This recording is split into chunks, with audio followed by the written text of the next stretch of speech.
Hey everyone, it's Sam here. Thank you for watching. So I was going back through some of my old tutorials, which I sometimes do when I'm looking for inspiration, and I come across the double diamond card. So this time I've added the oval and I've added it on top. So there's like a little piece there. It's really easy. Don't be, put off by all the folds, because once you break it all down, and I'll talk you through each step, it's very, again, straightforward to do.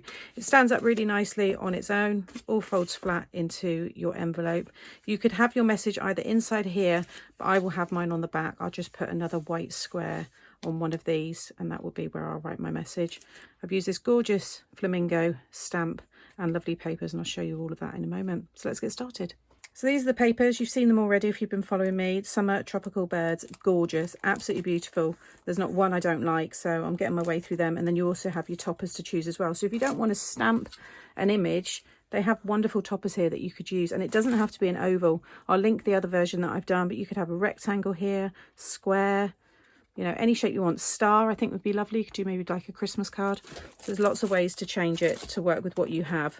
And then that's the stamp set. So it's the Tropical Birds A5, and I've just taken the flamingo there. I've got another card that I'm doing, so these stamps have been used on that, so you get those as well. And then the dies I've used... Oh no, that was it. I wanted to show you that there's also the die of a flamingo. So again, if you don't want to stamp and colour, then you can die cut and have a similar looking one as well. And you've got the florals there as well.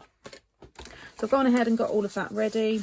So you want a piece of 11 by 6 cardstock, and you're going to score along the 6-inch side. You're going to score at 3 inches. So right down through the middle. And then along the 11 side, you're going to score at 3 and 8. Okay. Then if you fold it in half, I like to use my metal stylus. You're going to just put a little notch at 3.5 and 7.5. Okay, it's just a guide for us to do some scoring in a moment. And then along the long side again, open it up, and you're going to do a little marker at 4.5 and 6.5, and then just flip, and again 4.5 and 6.5. Okay, then you want a ruler, and I'm using my metal stylus again, and you're now going to join up those little markers on that center score line that you've just done to the ones that you've done that are on the outer side here. So I'm just going to lay my ruler down and just score across there, and then again this one like so, and then just join up again the center ones up to the outer ones on the top there. So you'll have something like this.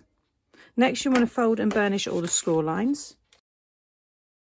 Okay, with these ones here, just kind of bend them up towards you.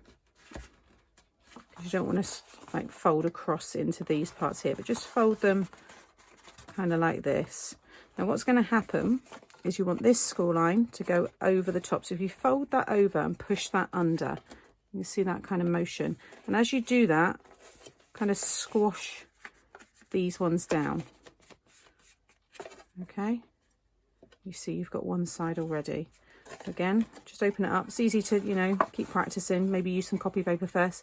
Bring that one over and just start to squeeze all of that down. And you'll see it will all very quickly fold into that shape. And now you've got that, but really go over and burnish. Now I'm using the 300 GSM cardstock on this one. This one was a 216. This is the Craft Perfect. So it is slightly different. That I would say that works better. If you've got this heavier weight, like I have, I'm going to add a little stopper in the middle of this one. So any weight will work, but I'm just going to show you how to keep that kind of pinched together. So now we can decorate. So I've got the pieces for the front here. So I've got 2 pieces of 2 3/4 squared in the mirrored card, and then 2.5 squared in the pattern paper. And they're going to go...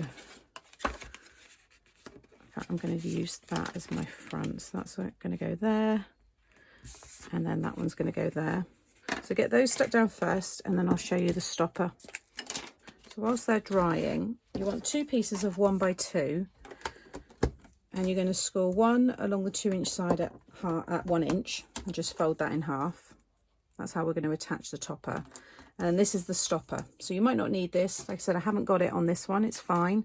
But on the heavier weight, it wants to open a lot further than I'd like. So along the 2-inch side on this one, you're going to score at half, 1 and 1.5. Okay. With this one here, you just want to do a mountain, valley and a mountain fold. And now we're going to add our glue to either sides here and then stick it inside here. Now I'm going to have this one quite close to the bottom so it doesn't open up too far. It can only open as far as that 1 inch piece there. So I'm going to add my glue to one side and I'm going to stick this one, you can see there, just a little bit up from the bottom, and just make sure it's in the middle there. And then fold that all down, and I'm just going to add the glue onto the other side, squash it all down, and then close that one up. So it all still folds flat. It's a quick grab glue, so now you can see it will only open up that far, and that's perfect. It's just enough for it to, you know, bounce open when they take it out of the envelope. Then with this one here, it's going to stick on this piece, and then that piece is where you attach your topper. You could just layer up some foam if you wanted to, but I just think this way is a little bit neater. So I'm just going to put my glue on there, and then you want the fold running along the top of the fold here. And again, just try and get that as centered as you can, like so, and then just fold that down, add some more glue on the top there, and then position your topper. So I'll give you the measurements for the ovals if you want to do something similar. So 4.5 by 3.5 is the largest, and then just drop down with your nested ones if you're using nesting dies, that is. Now it's up to you how high you have this. If I just bring that down a minute, you could have it quite high up here, you could have it, in fact I quite like having that a bit more centered. So you see how it looks? You could have it right in the middle there. I'm going to come up a little bit just because I've got my sentiment that's going to go a little bit further. It's probably going to be across here again. But just make sure that you focus on like these areas here to make sure it's in the middle. But if I just bring this one in, you can see how that one's much higher, so you don't see the points on that one. So each, you know, each shape you use and what position you use is going to create a slightly different card. So it's quite nice, I think. There you go. You can see now how that just kind of follows the same slope as the diamonds there on each side. And then I've got my sentiments. So I've used, actually on both of the sets, I've used the stamps from my Let's Hear It for the Girls. This is only available in the digital form now, so but you can still obviously get the same effect. But I thought a lot of the sentiments work really well with the flamingos. This one is, oh, you don't look a day over fabulous. And this one is, be your own kind of beautiful. So two kind of different themed cards there. But I thought this one kind of looks quite nice right over the middle there. I'm going to pop it up on some foam, and then I've just got some of the some die cut leaves here, and kind of have those,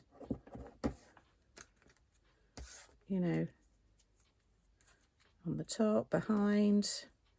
Always put your sentiments up on foam if you can, because that way you've got the option to be able to, you know, add more decoration behind and stuff. But that I think will look quite cute, so we'll do that.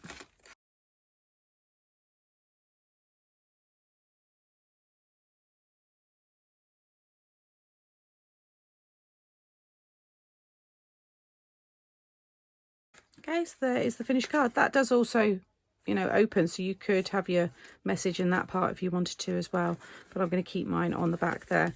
But it all folds flat, and depending on how high, you know, you have your topper, your envelope's going to vary. So I'll share a link to my custom envelope tutorial, but also you can use your envelope punch board if you have that as well. But yeah, same papers, same kind of theme, but just different layouts and different sentiments and stuff. So hopefully it just gives you some inspiration.